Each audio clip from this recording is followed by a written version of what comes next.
Hey, how are you? It's Alan here from Looking for Warriors. And I want to talk about something interesting. I want to talk about find your milagros. Now, what is it? What is milagros? Well, I've been reading John Gatto's book, Dumbing Us Down. And there's an amazing story in the book.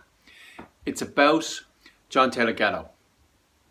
He was working in an advertising agency, making a lot of money. He stopped doing it. I think he stopped doing it because it wasn't fulfilling his soul. He wanted to do something that meant something. So he went to school. He went to teach in a high school, and he found that teaching in the high school wasn't that great either. That the teachers weren't that interested in the theory of how to teach children, or when he went to the staff room, he never heard a teacher talking about the trials and tribulations of teaching a child or how exciting it was. So he never found that. And mostly he was in classes where one story tells where he went into a typing class and he was told that you're going to go into this typing class, but don't let any of the children type because you don't have the right government license for typing. So don't let any of the children type and look after the typing class. So as soon as he went to the class, he said, okay, no one's allowed to type. And of course, anyone who knows children knows, as soon as he said no one's allowed to type, everyone started trying to type. Not all at the same time, but one after another, people were trying to type. And to get to the end of the story, you can read the book if you want to hear the full story from John Gatto. But to get to the end of the story, he picked up one of the kids. He reefed one of the kids up out of the seat who was trying to type. And behind them, the brother of the kid picked up a chair and started walking towards him with the chair over his head. And John Gatto picked up a chair and there was a kind of a standoff. And so that's his experience of teaching kids. Now, he was in one class. He was in one class which was a reading class. It was for remedial reading. Kids who weren't very good at reading and they had to practice the reading. So this class was incredibly boring. You sat and you listened to one child read, and then you moved on to the next child and listened to them read, and it was an incredibly boring class. And all of a sudden, there's one little girl. Her name was Milagros. And she read. And unlike all of the other kids, she read really, really well. She was a great reader. So after the class was finished, everybody was walking out of class. John Gatto was sitting at the top. He called her over, Milagros, come on over. He said, why are you in this class? You're a really good reader. And she said, I know I'm a really good reader. They keep putting me into this class. I don't know why I'm in this class. I'm a really good reader. My brother's in 7th grade and I can read all his English books. By the way, if I'm getting the story wrong, probably am. Read the book and you get the proper story. This is my interpretation. So he said, wow, okay. So he went to the principal, said, listen, Milagros in that class, she's a really good reader. Why is she in that class? And the principal said, Mr. Gatto, you're new here, you're a substitute teacher, you're clearly fooled by the tricks these kids put on you. Milagros is obviously a girl who has notions of being a really good reader, but she's not good reading. She's just learned off some passages to fool you to get into a better class. And the principal was really, really upset that John Gatto was questioning the authority of his authority of where this kid should be. So I think there was a bit of back and forth, and it was eventually said, listen, what I want you to do is test this kid out, test Milagros out.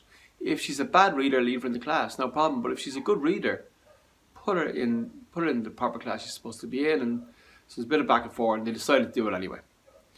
So Milagros went and did the test, did the reading. And I think the principal was pretty much put out, but it said that John Gatto eventually said, listen, it seems like we've made a mistake here, but I don't like substitute teachers questioning where I put kids, and it's never happened in the past, and I don't expect it to happen in the future. So we made a mistake here, we move her into the proper class. And he met her again 6 months later, he was talking to Milagros, and Milagros asked her how she was doing, and she said, you know, I'm in the better class now, Mr. Gatto, and I'm doing really, really well, and I appreciate what you did for me. And so she was in a much better class. And he'd forgotten all about it. Although she wasn't in his class, she was in that remedial reading class with him. He was a substitute teacher, probably wasn't doing full-time classes or whatever. So we didn't see Milagros again for a long time. But at the end of the year, the little girl came up to him, she gave him a card, and he said thank you, put the card away. And when he got home, it's the end of the year, I guess it was the summer or something, he saw the card in his pocket. He took the card out and he looked at it. And on the card it said, Mr. Gatto, a teacher like you cannot be found.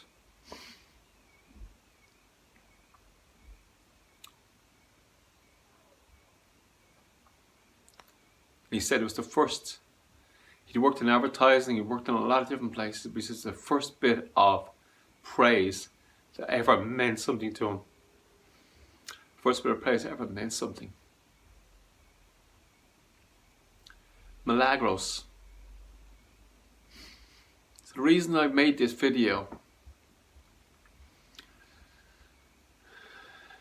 is about meaning and connection. Milagros is the first bit of praise from this little girl that he met like 3 times. His first bit of praise that ever meant anything to him. And why I'm doing this video is I want to implore you to find your Milagros. Find your Milagros. Find your meaning. Find the first bit of praise that ever means something to you. Don't. For short life, we're all going to die. We're all going to be born. If we're lucky, we're going to have maybe 100 years, whatever. 80, 70, 60, 50, 40, I don't know. There was so many years in this life. And I look at my own son who's left school. And he doesn't know what he wants to do. And how could he? How the hell could he? How could anyone know what they want to do with their lives? School doesn't give you any clue. And I feel that I failed him. Because I should have given him, not that I should have given him meaning, but I should have given him enough direction for him to find his own meaning and his own Milagros and his direction and where he should go. And I work with people, a family, I work with a family who own the company, and they all have direction. I think, I don't know, I could be completely wrong about this, but I feel like one of the younger guys is in work with me every day, and I feel that he has some sort of direction, kind of not because he's in college, he doesn't know what he wants to be in college, so kind of not, but also there is some kind of direction there, and they try things and not everything works. And I've tried things, I've failed 100 times, I've tried all kinds of things and not everything works. You've got to keep knocking at the wall. Sooner or later you're going to start knocking bricks out of it. And I hope when I'm on my deathbed they say, hey,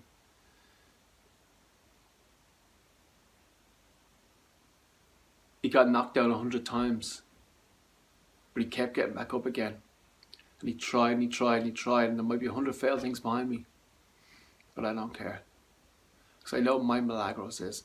My Milagros when I was younger, when I left school, was just to be out of school. When I was in school, it was just to be out of school. I did not want to be in school, I hated it. And when I left school, it was to work as a designer. I thought that'd be an interesting thing, and I did that. And then it was to work on the internet, because the internet was all exciting then. This was the 1990s. The internet was all exciting, and I wanted to work on the internet. And I learned, and I spent hours teaching myself. And I got that, I worked on the internet. I was working on the internet, this high-paying guy working on the internet. And then I wanted a sports car. And I saved and I got a sports car, and I was able to go on holidays. Then it was to find the most incredible woman. And I did that too. And now it's this. this, talking to you now, that's my milagros. That's meaning. And the one thing I want to say is when you work, there's times in most of my times in my life I've never worked. And every now and again, I notice suddenly that I'm working again. And then I'm off course. Because when you're doing what you love, you're not working. When you're following your milagros, when you're loving what you do, when you wake up in the morning and you have a list of things to do, and I'm getting these things done, no matter what, then you're in touch with your milagros. And that's what you need to do. That's what I implore you to do. So the last thing to say is, how do you find your milagros? I don't know. I don't know how you find your milagros. I would love to have 1, 2, 3, 4, 5 steps to find your milagros, but I don't know how to do it. I don't know. I just know I did it. And I know you will do it too. But I have no steps for you. Maybe I will in the future, but I have no steps for you now. But I tell you what, the first step is do something. Do something. Don't sit watching TV, wasting your life. Do something. Work out. Have a routine where you get up every morning, work out, and you have stuff to do. And work for someone else. If you don't know what you want to do, go find a job with someone else you admire, whatever it is, and work for them and help them get what they want. One thing that's really been important to me in my life is the saying that the way to get what you want is to help other people get what they want. And I know that there's been people that I've worked with in the past that have said to me, listen, I've had people all my life coming to me and asking me for things.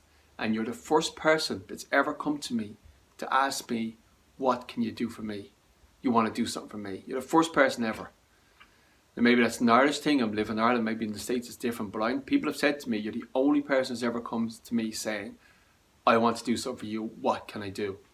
Or here's, not even what can I do, because that's giving them work to tell you what to do. It's here's what I'm going to do for you.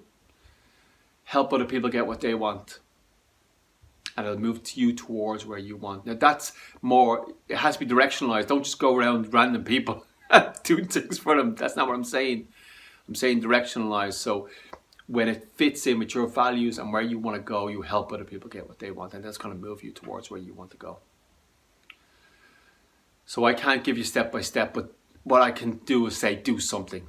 And I want you to go and find your milagros. This has been Alan here from Looking for Warriors.